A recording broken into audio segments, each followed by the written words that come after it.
Sabadyate. So Shri Krishna tells Arjuna that works do not defile me, nor do I have a yearning for their fruit. He who knows me thus is not bound by works. Shri Krishna says here, he's not bound by work because he does not have a yearning for the fruit. Look what it says in the first line, I do not have a yearning for the fruit. That's why he doesn't become bound by work. He clarifies further what he said in the last two chapters about Karma Yoga. Works do not bind a person, the fruits of work bind a person. Remember that, works do not bind a person, the fruits of work bind a person. The attraction towards the fruits of work bind a person. If you have no yearning for the fruits of work, then you will not be bounded by karmas. Remember that important principle. Shri Krishna does not get bound because he does not have a yearning for the fruits of action. Yearning means attraction and craving. When a person has attraction to small things, then he'll get stuck in this cycle. Who knows what the five senses are? Five senses, name them. Come on, someone. Five senses. Touch and scent. That's the sense objects, yes. Touch, scent, sight, taste, yeah, appearance. So basically those are the sense objects. The senses are the eyes, ears, nose, mouth and skin. Those are the five senses. In the Garud Purana, who's Garud?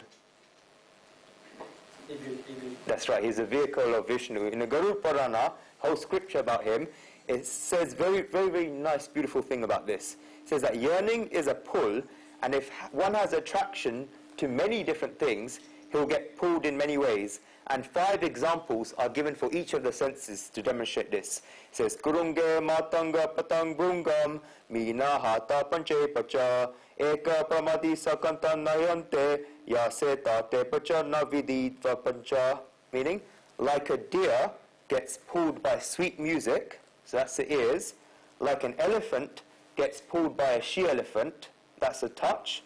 Like a moth that gets pulled by the color of a flame, that's sight. Like a honeybee gets pulled by the fragrance of a lotus, smell.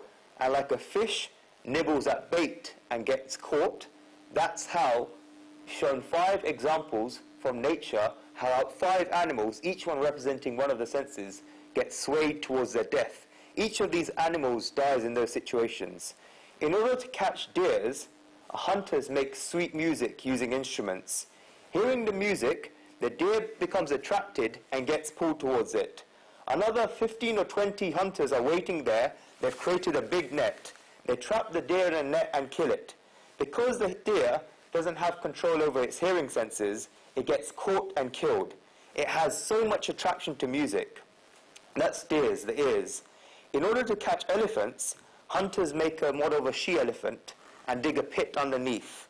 They put leaves and grass on top of the pit so it looks like the ground. An elephant comes from far away, sees the model of the she-elephant, becomes attracted to it, runs towards that she-elephant. It cannot reach it in the end because the elephant falls into the ditch first. The hunters do not give it anything to eat or drink for 15 to 20 days because a living elephant is worth 1,000 rupees, but a dead elephant is worth 25,000 rupees. He has no control over his touch senses, therefore the elephant gets pulled towards the she-elephant. That is why the elephant meets his death. That's the skin, the touch sense. A moth sees the color of a flame and likes the color so much that it goes towards the flame.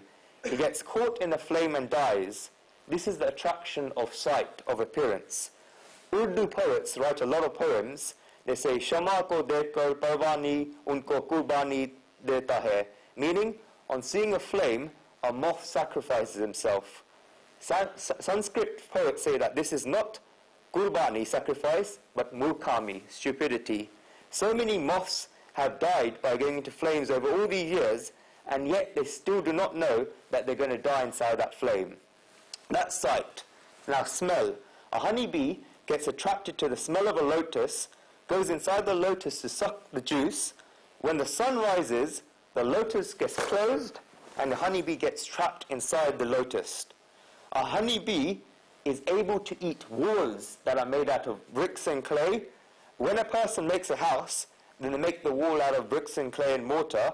the honeybee has the ability to eat through the wall of this house, such a honeybee does not even come out of this lotus, which is so soft, because it sits inside and thinks, Ratre gamashi bhavishanti suparadam bhavashu deshanti hashachi pankajasvi idan vichanti koshage vidife hanta hanta nalilim gaja uchahara, meaning, it is night now, and night will go, morning will come, and the sun will rise, the flowers in the garden nearby will bloom, and when my flowers blooms, then I will go. The bee thinks this, but what happens? A herd of elephants come and stamp on the lotus, because when there's lotuses by the river, elephants come in the morning, they stamp on the lotus. It thinks that it's so simple, but life is not so simple. A herd of elephants come in the morning and tear apart the flowers. At that time, when the foot of the elephant steps on the flowers, the bee's finished. This attraction to smell and other attractions are procrastinations that postpone good things that we were meant to do. The bee had the strength. Remember, it had the strength to cut through a wall made of brick and mortar, but it did not come out. If it did not have the strength to come out, then we would feel sorry for it and say that the poor thing got stuck. Yet, it had the strength and did not use it. All our lives are like this bee. This applies to me, you, not just the bee. We're all trapped inside the lotus that's inside the material world. When a great saint or knowledgeable person comes to us and tells us to wake up, do some devotion, or study good scriptures, then we say, after Diwali. Diwali goes, then we say 5 years. And then we say 10 years. And then we say 15 years. So then we can say, after our children get settled in a business, then we will listen to you. These great saints or knowledgeable people are not saying these things for their benefit, but for your benefit. This is the bee, and we can never tell when the elephant in the form of death will come. This is what happens to our lives as a result of just one attraction. Then, what's the remaining sense? Taste. Okay, for that, we have the fish. The fisherman puts flour on top of a hook and it acts as bait. The fish sees the flour, comes to eat it, gets stuck in the hook. Whenever someone becomes greedy for happiness, they just run after it and get stuck in the hook, just like the fish, bait.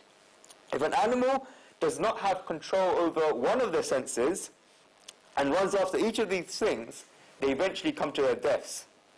But the Puranas say that humans have all 5 of these senses. Therefore, what are human beings going to do? There are attractions in every direction, and they just run after them. When Sri Krishna says that he doesn't fall into bondage, then he means that he does not have any attraction. He does not have a wish for the fruits of action. That is why he doesn't get attracted.